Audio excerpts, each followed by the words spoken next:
झारखंड विधानसभा का एक दिवसीय सत्र संपन्न हो गया है। सत्र के दौरान सरकार के विश्वास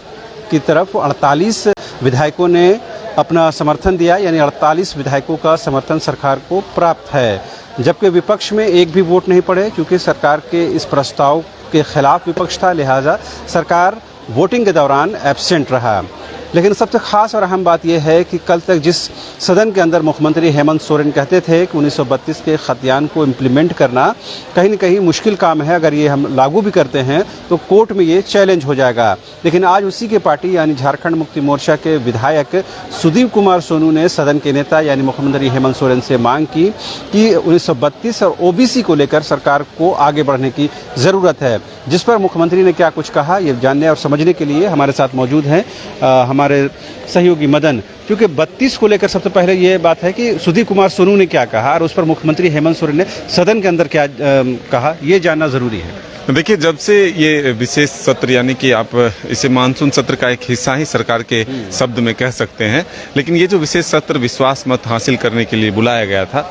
कल से ही ये चर्चा थी कि सदन के भीतर 1932 आधारित जो स्थानीय नीति है और जो ओबीसी का आरक्षण प्रतिशत है उसको लेकर के सरकार की तरफ से कोई पहल की जा सकती है। लेकिन हेमंत सोरेन जो सदन में अपना भाषण दे रहे थे, अपना बात रख रहे थे, उस समय उन्होंने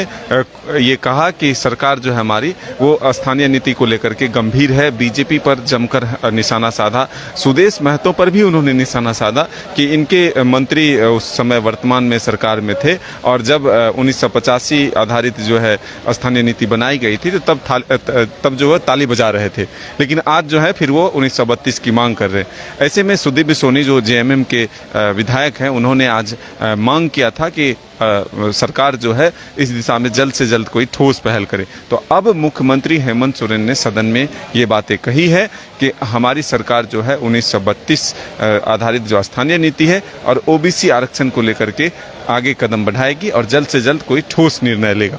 लेकिन सबसे महत्वपूर्ण ये भी है कि इसी विधानसभा में मुख्यमंत्री हेमंत सोरेन ने पिछले सत्र में कहा था कि लातेहार का जो सर्वे सेटलमेंट है वो 2005 का है। ऐसे में किसी भी पूरी राज्य का जो स्थानीय नीति है वो एक आधार पर नहीं किया जा सकता,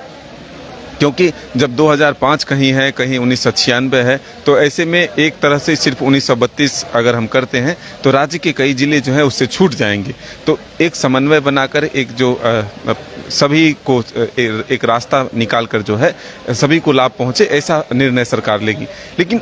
पल भर में या फिर कहें कुछ महीनों के भीतर ही ऐसा क्या बदल गया कि आखिर सरकार को यू टर्न होना पड़ा। उन्हीं के पार्टी के विधायक लोबिन हेम्ब्रम राज्य स्तर पर जो है विरोध करने के लिए निकलते हैं, वो सरकार से बगावत तक करते हैं,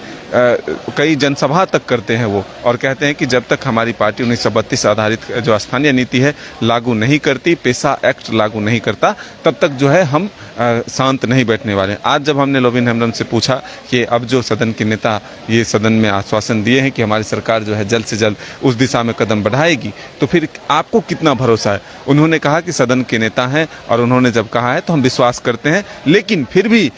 अगर वो नहीं करेंगे तब भी हमारा आंदोलन जो है वो जारी रहेगा। जी, खास बात ये भी है कि आखिर ऐसा क्या कुछ हुआ कि जो मुख्यमंत्री सदन के अंदर कह रहे थे कि ये जो 1932 अगर इम्प्लीमेंट करने से ये कानूनी पचड़े में पड़ सकता है, आज जब सरकार कहीं न कहीं एक इनसिक्योरिटी के दौर से गुजर रही है, ऐसा सरकार को क्या समझ में आया कि ऐसे विषय को टच किया जा रहा है जो झारखंड की आइडेंटिटी और झारखंड की पहचान और शिनाख्त से सीधे सीधे जुड़ा हुआ है। तो ये हम माने कि ये बदली हुई राजनीतिक परिस्थिति है, उसी के अंडर प्रेशर में सरकार इस तरह कदम उठा रही है, या वाकई सरकार चूंकि जेएमएम के मैनिफेस्टो में भी रहा है इस बात को लागू करना, और ये इवन कि उसके पार्टी के संविधान में भी है ये बात, तो क्या उस वजह से सरकार आगे बढ़ रही है या बदले राजनीतिक घटनाक्रम की वजह से? देखिए, इसे आप इस नज़रिए से देख सकते हैं, जो राजनीतिक हालात बदले हैं उसके आधार पर ये निर्णय बदला हुआ दिखता है। लेकिन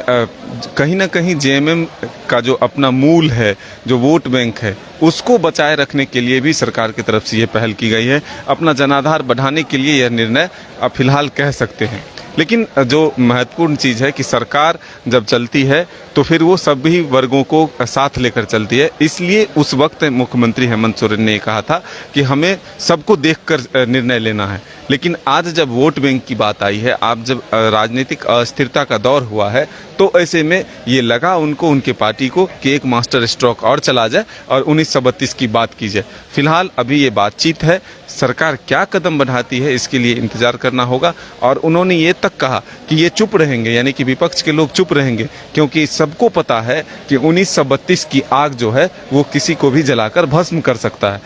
साफ तौर पर उन्होंने कहा। तो इतना आसान जेएमएम के लिए भी नहीं होगा ये सिर्फ 1932 के खतियान आधारित जो है स्थानीय नीति बना पाना। फिलहाल मुख्यमंत्री ने जो कहा है उस पर जरूर भरोसा लोग करेंगे, हम भी करेंगे, लेकिन अब देखना होगा कि किस रूप में इसे आगे बढ़ाते हैं। जी बिल्कुल।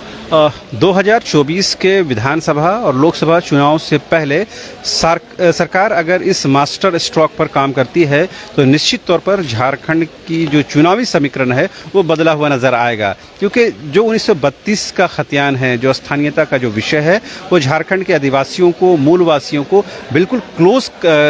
तरीके से कनेक्ट करता है, उसको बेहद नज़दीकी ये टॉपिक नज़र आता है। यही वजह है, आपको याद होगा कि कोयलांचल के क्षेत्र में भाषा को लेकर के, खतियान को लेकर जो आंदोलन कई महीनों पहले शुरू हुआ था वो आज भी जिंदा है। और कई ऐसे नेता बड़े उभर कर आए हैं, जो छात्र नेता हैं, जो कहीं न कहीं बताने की कोशिश कर रहे हैं कि सरकार जिनके लिए बनी है, झारखंड जिनके लिए बना है, उसके हितों का ख्याल रखने की ज़रूरत है। बहरहाल जो भी कारण हो,